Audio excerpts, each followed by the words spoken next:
What's going on, everybody? It's your boy Vince Miracle coming at you again with another NBA Best Bets here for the Cowbell Kingdom Basketball Zone YouTube channel. And yesterday was the very first episode of this brand new show, and I felt like we did an amazing job. We went, 4 out of 5. We missed out on plus 180 for the Toronto Raptors, which, was kind of a disappointment just because they did have no James Harden for Brooklyn. But we jumped in early. We were reading the news. We were on air quick, just like we are right now. And we did see that, there was a questionable Kevin Durant, and then the news broke about James Harden. So before the line switch, we did take the Toronto Raptors plus 5.5, and that did cash. And we did that for 1.5 units, which was awesome. Then we had 2 full units on the Golden State Warriors. That was my most confident bet. I put 2 big units on there. Cashed out that right. I was feeding into that storylines. Shout out to Steph Curry for becoming the league leader in three-pointers made. That is just an amazing accomplishment. Shout out to the future first ballot Hall of Famer. And then lastly, we did it for 1 unit. Felt a little iffy about it. So it was 3 for 4. It was 4 bets. Lastly, we felt a little iffy about it, and rightfully so, right? We couldn't figure out the answer in the full 48 minutes. We had to go to that 5th quarter, and the Phoenix Suns did prevail, minus 1.5. And we did hit that for 1 unit. So, look, guys, overall, it was a great day. If you were following me and you were riding with me, we had a great day of picks. And now today, without further ado, let's go ahead and jump right on in. But before I do, actually, let me remind everyone that this show is actually sponsored now. It's sponsored by FanDuel.com. Everyone sign up for FanDuel.com, whether it's for DFS, maybe it's even just making your picks. But on your very first deposit, be sure to use promo code KIngsCourt. That's right, use promo code KIngsCourt, and they will match up to $500 of your very first deposit. Hey guys, if you like this type of content and video, remember to hit that subscribe button and hit that like button so we can continue to grow and we can get more people to join this community so we can find more ways to have people communicate with us and keep filling this bag. The more information, the better when making these picks. Now, with that all out of the way, no more further delay.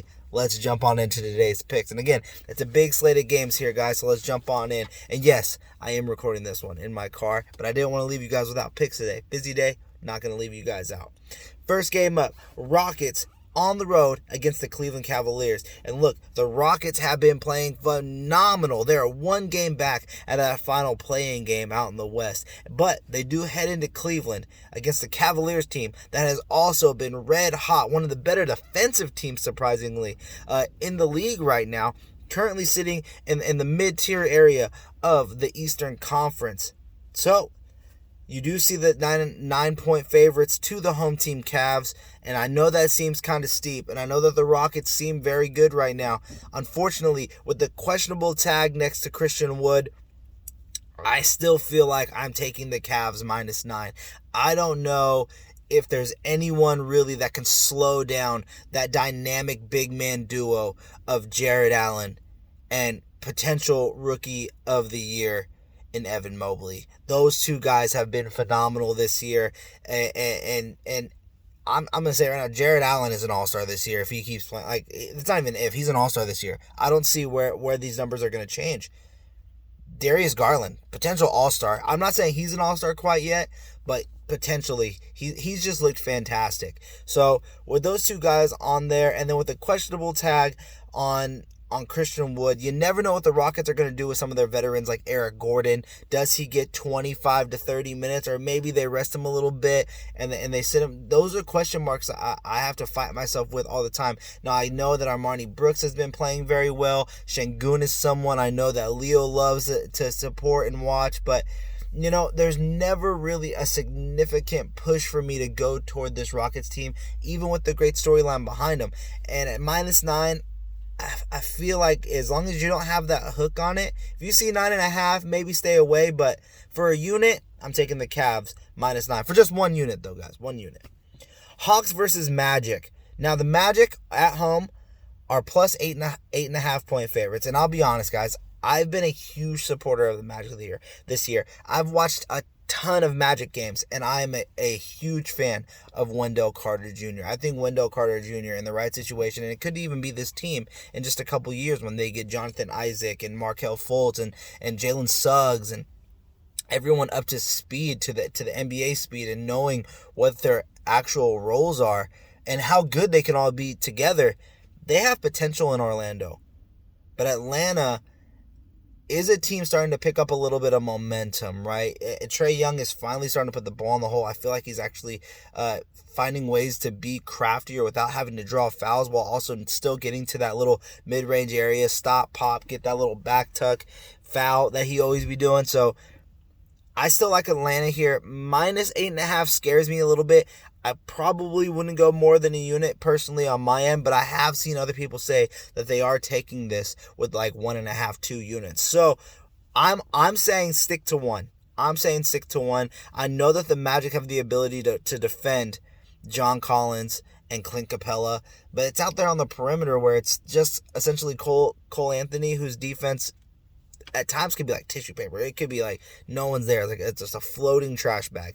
Nothing. It's not catching anybody. It's just waiting to go back on the offensive end or grab a rebound. Gary Harris is sometimes good, sometimes bad. Franz Wagner's been great.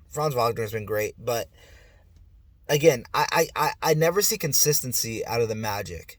That's my biggest issue. And I know 8.5 is a lot of points, and I can see people leaning toward Magic at home. But for me, a team that was, just so electric last season and has just still been consistent this year, even with the injuries that they've had to deal with. I like Atlanta here. I'll take Atlanta on the road minus 8.5. Next up, we have the Heat going on the road into Philadelphia as 6.5-point underdogs to the 76ers. Now, look, the 76ers are finally starting to get healthy. You have Joel Embiid, Tobias Harris, Seth Curry.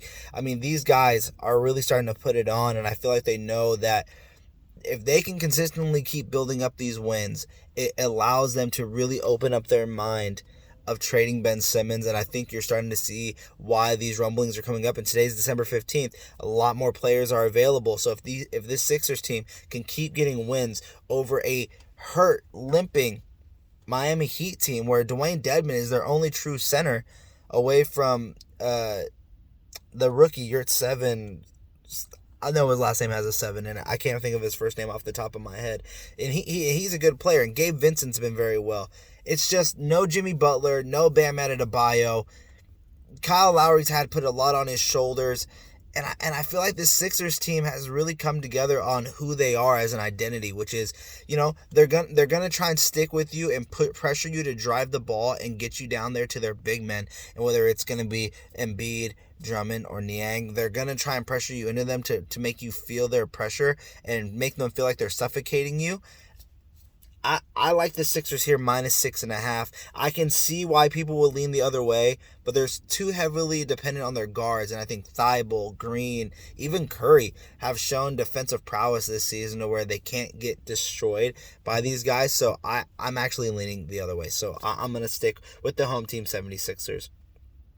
Los Angeles Lakers versus the Dallas Mavericks, where I believe Luka Doncic is currently listed as doubtful for this game or questionable. I did see a tag next to his name.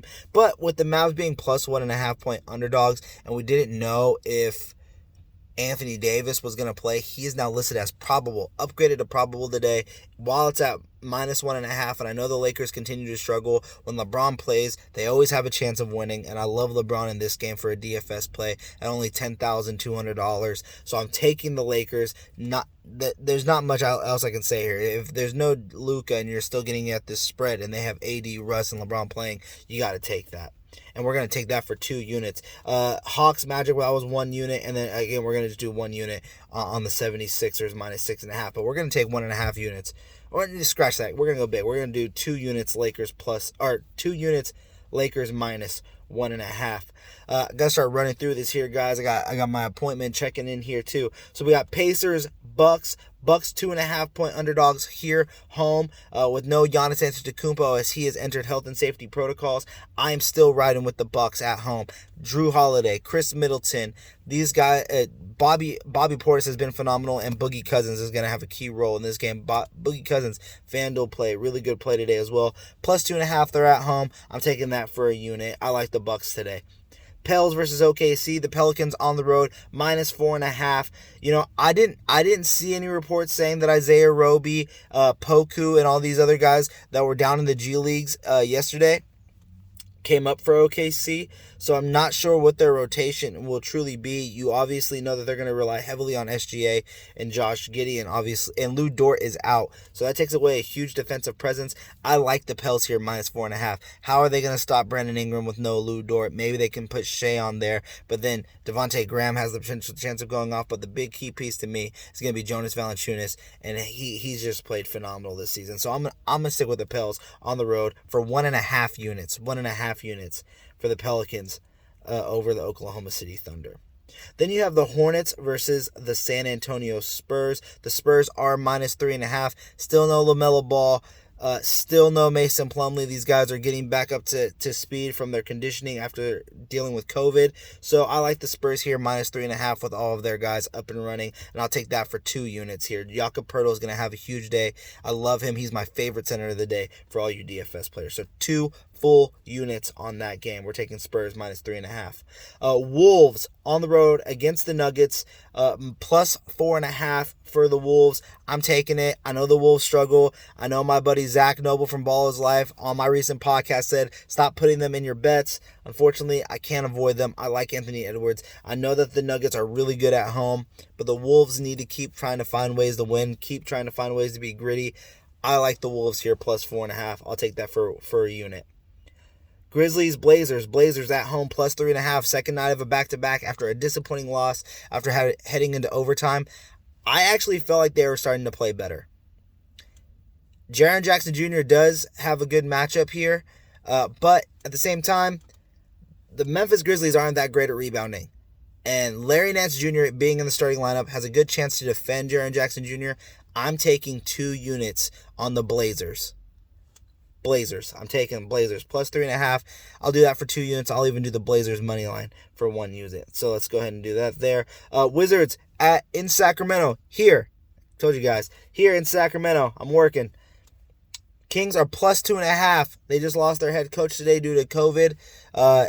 Hopefully Alvin Gentry is okay. Doug Christie will serve as the interim head coach tonight against the Wizards. And at plus 2.5, I still can't roll with the Kings. I'm taking the Wizards here, minus 2.5 for a unit. I just don't know how the Kings can stop the rebounding with no Rashawn Holmes again tonight. Montrezl Harrell, Gafford. I don't know why I was going to say Garland again. Gafford has just been phenomenal on the boards for them. I'm rolling with the away team, with the Washington Wizards. I think that's a good bet. Clippers, Jazz 9.5-point favorites. Still no Paul George. I'm personally not going to be betting on this game at all, but if I had to, I would go with the Jazz minus 9.5. Those are today's pick, guys. In just 13 minutes, we ran through that as fast as possible.